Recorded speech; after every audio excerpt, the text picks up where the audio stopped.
Yo, what is going on, my bros? Oh man, today I have a fantastic update for you on the M104 Turbo. I can't wait to share it with you. Wait till you see what's left on the list. Let's dive in.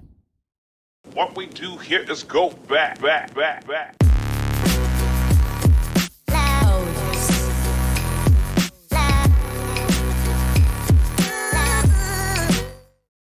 All right, so as for the list, that's it. Just the turbo back exhaust. I've actually added a whole bunch of stuff, and I eventually erased all that stuff. I had to mess with my stereo, had to fix some leaks, had to do a whole bunch of things, but that's it. Turbo back exhaust, man. That's it. So let's show you some of that. So I'm not sure if I showed you guys, probably not, honestly, but this is the downpipe. Just comes off the turbo like that, and then goes down underneath the car. And this is a little bit better than some of my previous stuff that I fabricated. It's not too bad. There's a couple spots. That happens, you know? Don't judge me, man. But here's some of the little elbows that I have welded up so that I can do the rest of the exhaust out the bottom of the car. Another spring for the wastegate. Yeah, I got the wastegate all going. Let's take a gander at that over here.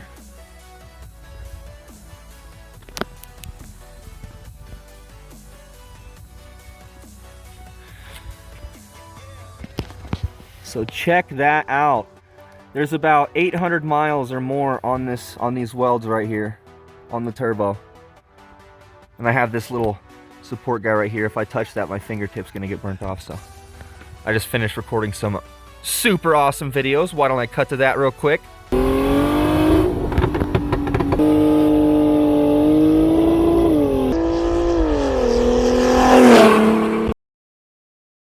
So I'm trying kind of hard to get this to not leak, but I guess it's only gonna leak whenever I'm under like high boost and stuff. I don't really care that much, I guess.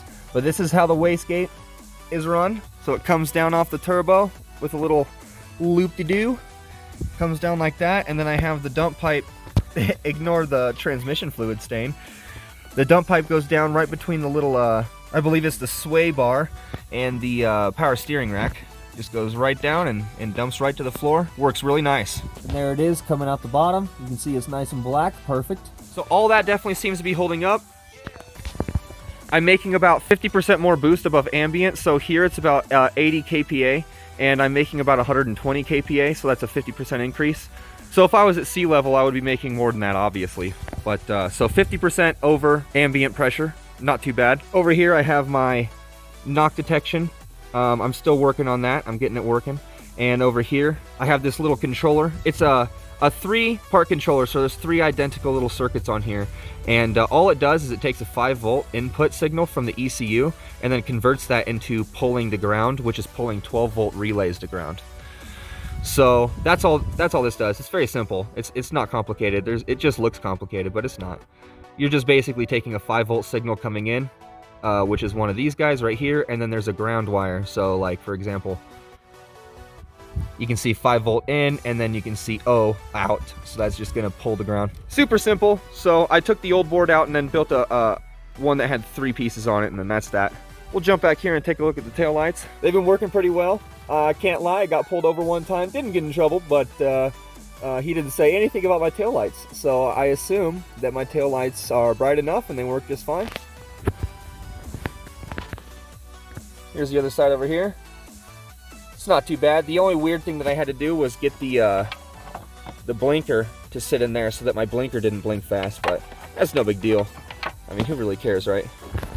So it's pretty amazing. Everything on the vehicle seems to be holding up. The only problem that I have, like the real problem that I have, is the transmission. I figured that I was going to have a transmission problem. You know, I figured that the transmission was going to get all weird and it was going to be leaking and stuff. Truly, the only problem that I have is sometimes third gear. Anything that has to do with third gear, it gets kind of weird. Sometimes. Honestly, unless you're full throttling it, what's really crazy is that under full throttle, the car knows when to shift, and you just hit the gas all the way, and then you kind of guide the shifting with your shifter, and it will shift on the right time, and it's kind of crazy. Sometimes when it goes into third, it's a little slow, but man, I can't believe it. I'm probably making 340 horsepower right now at this altitude, and it shifts like butter. Honestly, at full throttle, I can't believe it. It's more clunky at lower revs, which could be solenoids, or it could be the trans fluid pump. It could be one of those two things. really is 50-50 on that. Anyways, there's also a leak from the transmission. It is like, I can't lie, it's like gushing. I have to keep on adding a little bit of fluid here and there, you know what I mean? But, you know, I'll get to the bottom of that eventually. I think it's the pan. I reused the pan gasket after I had about 10K miles or something like that, and I think that's probably why it's leaking. So I need to get a new pan gasket in there. That should solve the rest of the leak. I'm hoping that it's not the front seal on the transmission. So now that the car is at this stage, and I'm basically just doing the exhaust out the back of the car, I've tuned it pretty well. I get about 21 miles per gallon. Could be more, I don't know, I don't do any road tripping, but when you're just light on the gas and you're just driving it like regular, the way it sits right now with the poor tune, like the ignition timing's not tuned at all, it's super conservative. And so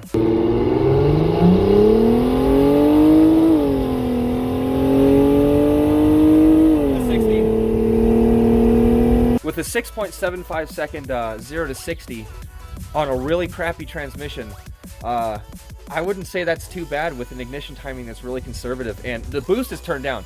I could make more boost. I just don't want to push the engine and transmission too hard because I have a road trip coming up. I'm gonna have to drive about 1,500 miles. Luckily, this car already has right where it sits about 2,800 miles, or like 4,000 or 4,500 kilometers, something like that. And no cracks. I don't see any cracks. I don't see any problems. Nothing's coming up in the engine oil. Transmission fluid looks relatively clean. Looks clean dripping out, at least. Looks bright red when it drips out. Oil pressure looks good. On a hot day, when the engine is at 90, about 80 to 90, 88 to 90 C, whenever the fans start to kick on. Oh, I got the auto cooling fan. That's so nice. I don't have to press that stupid button whenever, and then my car will shut off. And oh, I do have another problem. The cam sensor keeps going bad. Cam sensor, man, why? Like, cam sensor, every about, I don't know, 800 miles, the cam sensor goes bad. But the one that's in there right now, it only has problems every once in a while. It'll just turn off the car, and I have to go and turn it back on, and then it's good. It's good for like a while longer. But it's gonna fail eventually. It's starting to fail. You know what I'm saying? It's starting to fail. So, otherwise, yeah, like I was saying, oil pressure. It's on a really hot day, it could be up down as far as like 0.85 bar, which I don't think is too bad when you're at low idle. This idles at about, when you're sitting at a stoplight, maybe 590 RPM. But when it's above like 1500 RPM, there's at least 3 bar. And then above that, it could go up to as high as like 3.8 bar or something like that. Or what is that? 380 kPa. And over the course of driving the car, that pressure has not changed at all. So I assume that means that all my bearing clearances are still okay. And that means that this car is handling all the extra power no problem, which I expected. But when you're driving something for the first time, you just never know. You never know. Maybe this engine itself has a problem that I didn't know. Maybe I put it together wrong or whatever, but no, it's holding up, man. It's not going to be long until I have the exhaust all the way done and this is a complete car.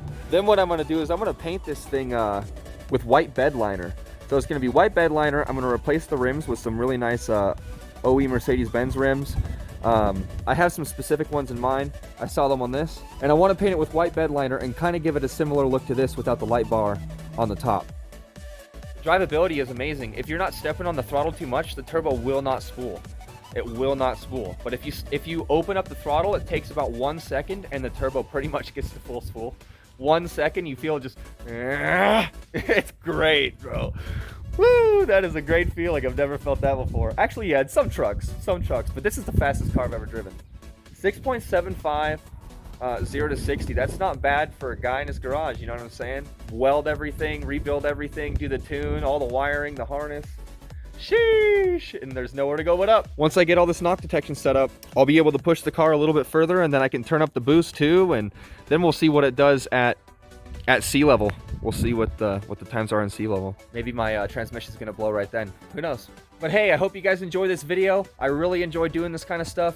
For those of you that want to hear this and care more about the channel, so I'm actually going to be uploading some more interesting content here in the future. Different from what I've ever posted. It's kind of just like me talking about what's going on in the world, I guess, and my point of view on things. And my brother is going to be moving out here. He's currently in the Air Force. He's going to be moving out here in probably about a month or something like that. And you guys will get to meet him. And he's just like me. It's crazy. Like, I've never met anybody that's like me But my brother is just like me. He's a crazy dude, just like me, and I look forward to having him out here. I think you guys are gonna like him. We're gonna have some good back and forth banter because we're very similar, but we're different. But we're thinkers, and I think thinkers need to help influence the world. So those are my future plans. I'm not gonna stop working on this car. I mean, I love cars. I'm probably gonna eventually get another car on the channel. Who knows? Maybe my truck. My piece of crap GMC Sonoma, which is actually, I love this truck, bro. The 4.3 Vortec in that thing is amazing.